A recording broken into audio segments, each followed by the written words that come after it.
arrive, in, at, on. Which preposition should you use? It depends on what is after the verb arrive. If it's a city or a region or a country, you should use in.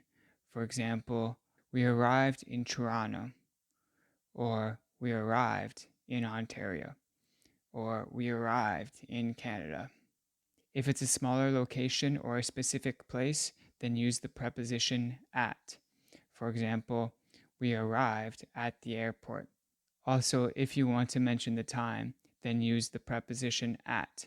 For example, he arrived at 3:30.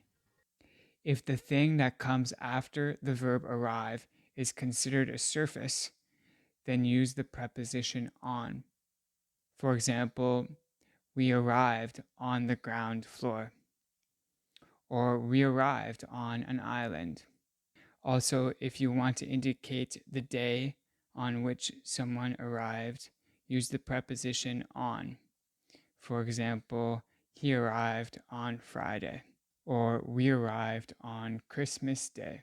Also, if the place being mentioned is the word home, don't use any preposition. For example, we arrived home. Follow for more tips in English.